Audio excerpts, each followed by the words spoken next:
Hey, good Thursday morning to you. We got two awesome reports today, two of our favorite destinations all on the same day. We got Port Clinton, Ohio, really informative report there. Then we slide over to the Big Water out of Holland, Michigan. We got a great guest report from Kurt Vancouvering. Stay tuned, two great reports, two awesome destinations for some great fishing here. It's Thursday morning on the Fisherman's Digest Hot Bite. So hey guys, this is always seems to be one of the biggest reports of the week for us. We're in that Port Clinton area of Ohio, and we've got the Bay's Edge Condos fishing report of the week for you. Now this is sponsored all year long by Bay's Edge Condominiums. I know a ton of people always email me and ask me, John, where do you stay when you go to Port Clinton? Bay's Edge Condominiums, right on the water. It's got a marina. It's got a bait and tackle store. It's got fish cleaning facilities. They got Mark I guide services. I mean, they got everything right there. The biggest thing is that Mark doesn't try to shove his guide business down your throat. If you're just a regular boating guy that wants to take your own boat and come fishing, slip it in the marina or pull it out of the water every night and just stay at the condominiums, that is all day good for Mark. The service there with the fishing is just a service. It's if you really want it, if you really need it. But he encourages lots of people to bring their own boats and enjoy this greater Port Clinton area. So the report this week is that the fish are just stupid. They're lights out. They're all over around the islands. Best bites have been the South Passage, on the South Passage of Kelly Island. The best bite also on the northwest tip of Kelly's Island. The area all around between Kelly and South Bass and all the islands, that whole greater area there. Green to rattlesnake and on to Northwest Reef on the north side. On the west side has also been very, very productive. Guys, there's just fish all over the place here in Port Clinton. So how are they catching them?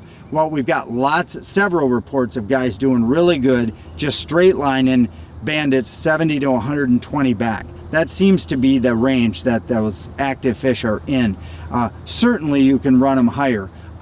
When I saw these reports, I know as an ex-tournament fisherman, I would always have a bandit back 25 or 30 this time of year, because there's just a ton of fish, especially guys on sunny, flat days.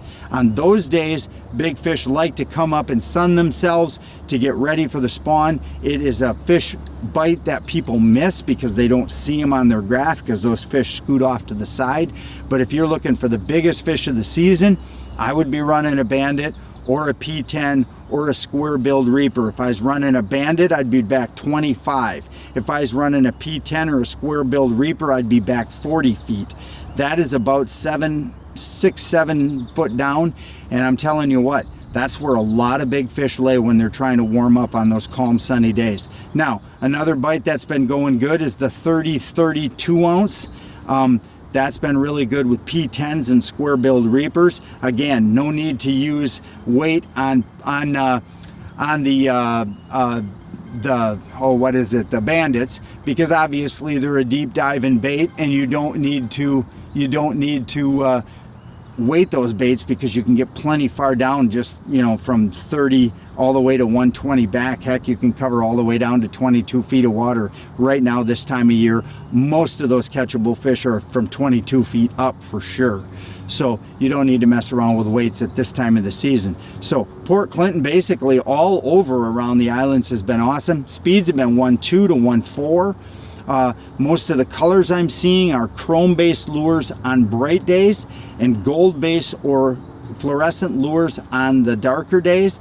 Make sure you're implementing high contrast. I always love the colors of either purple, chartreuse, pink, and white. If you have a combination of those 4 colors, those are fish catching colors laid over top of chrome or gold. So it's an almost can't miss situation. So get on out, give the guys at Bay's Edge a call, get your condominium rented, bring 5 guys with you, pull your boat on down and enjoy the greater Port Clinton area. Right now, it's go time. Make loading and unloading your boat easy with the Dorado Catch and Release Automatic Boat Latch. Load with ease. Simply drive on the trailer and the Dorado will automatically latch to your bow eye. A hard plastic liner protects your boat. For launching, back your boat in, pull the release lever, and away you go. For roller or bunk trailers, the Dorado is quick and easy to install and works with most V-hull boats. Spend less time at the landing and more time fishing. The Dorado Catch and Release Automatic Boat Latch. Online at DoradoProducts.com. Hey guys, we're first report of the year on the Great Lakes for silverfish, and this is kind of a fun one. My buddy Kurt Vancouvering loaded up a partner, headed out onto Lake Michigan out of the Port of Holland, headed south, dropped all the stuff in, and started fishing his way to Saugatuck. Guys, this bite is already going. And, you know, Kurt's given us a few good starting points. Let's talk about those starting points. So first of all, he was fishing traditional speeds, 2.4 to 2.7, and a lot of people stumble with that. Listen, just because it's early in the season doesn't change anything about the demeanor of silverfish. Silverfish like speed, and it doesn't matter if the water temperature is 37 or 38 degrees or 60 degrees.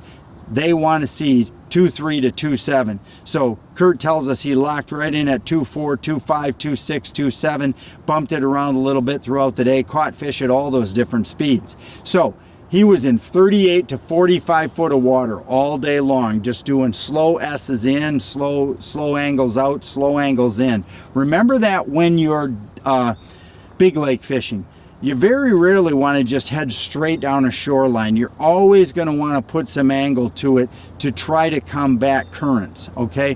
Whether you're with a current or against a current, to change and put some angle on that just gives you a little bit more advantage on the fish. The second thing it does is it allows you to check different depths out to see where the best bites are happening and if the fish are sliding out. Now at this time of year it's a little bit easier because you know the fish aren't going to go too far from shore, and so you kind of got them locked in from 50 feet in for this first 2 or 3 weeks of the season. Now it's steelhead, Lakers, juvenile kings, an occasional brown. Let's just be honest, it's occasional down here on Lake Michigan.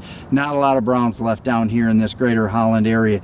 Got to go up, in my opinion, all the way up to Lake Superior to get into brown fishing, and we're going to talk about that here in just a month or so. But so what are the sets? So Kurt was caught fish at 2 colors on the orange thin fin. Now that's a real common bait this time of year, running any multiple different colors of those multicolored thin fin shads. You'll buy them at the Outdoorsman right there, and Jennison's got a whole wall of them of the different colors. If you've got orange in the color, it's probably going to work. Thin fins that are orange catch a lot of fish early. Now 2 colors, that's a good standard color. 20-foot lead fluorocarbon, 20-pound test fluorocarbon leader to 2 colors. It's probably going to put you down 12 or 13 feet. So that's a perfect depth to be targeting. Another set that caught fish for him is the standard downrigger down 25, flatlining a fly out behind it, or a spoon. Now Kurt tells us that the real natural color worked, as well as orange spoons that worked as well. So when we're talking natural colors, we're talking about like in a Dreamweaver color, like a bubble gum, which is kind of a blue and tinsel, silver tinsel. That's a real natural color. You could run, a Kevin's Girlfriend, or you could probably even run anything green. That's going to work pretty good. On spoons, now I'm a real traditionalist when it comes to spoons. I'm going to probably run, in the Dreamweaver, it's going to be like a Papa's Choice, something really orange, something with gold, something traditional. Typically in the spring, gold and orange are 2 huge trigger colors that get hit a lot. And so I'm going to want to run those. The other thing you can do is you can always look for a key here. It's stained water. When you're looking on your shoreline maps, when you're choosing spots to fish, you're going to want to look at wind angle, and you're going to look at feeder creeks.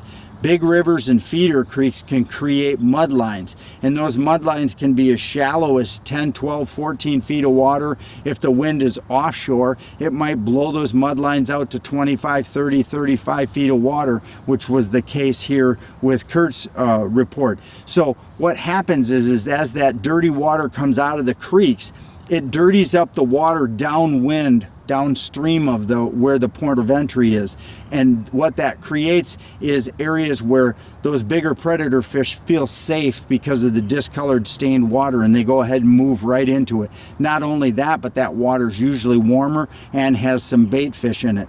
And so that combination of stained water, speed, and shallow water really forces a lot of really big predator fish. As you see the fishers going across the screen, I mean, these are some nasty big lake trout and some high quality coho that Kurt and his buddy caught. So you know what, early season can be fun for a couple reasons. One is there's very rarely people out, you know, in numbers, so you're not competing with people, and you're also able to really pick your spots and sweep in and hit those dirty water areas in front of feeder creeks and basically have the water to yourself. So if you're looking for a great early season adventure, you know, guys like Mark Rapson are still not got their boat in the water because they got those big boats and got to wait pretty much till April 1 to get them in. But the second you get a chance, call one of these local guides in the greater Holland area, get out on the water, get experiencing this early season coho bite. They are the best eating fish by far on the Great Lakes, in my opinion,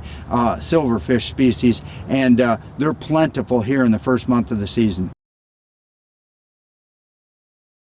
Thinking about buying a new boat or UTV for next summer? Be ready now and order your 2022 model early and beat the crowd. Ordering right now will save you money and the hassle when 10 other people want the boat you want that's in stock. It's never been easier to order early and get the pontoon or UTV that you want at Lakeside Motorsports Mecosta and Nelson Speed Shop in Greenville. With over 36 name brand manufacturers to choose from, top-notch service department, and a state-of-the-art service facility, why go anywhere else? Be ready. Order your 2022 now. So hey, wasn't that two great reports? Port Clinton, Ohio, Holland, Michigan. I love walleye, coho, Lakers, you name it, I love trolling. Hey, stay tuned. Tomorrow morning we're gonna have a great teaser for you from an awesome destination, one of the favorite places we fish, Traverse City, Michigan. We'll see you tomorrow morning on our teaser.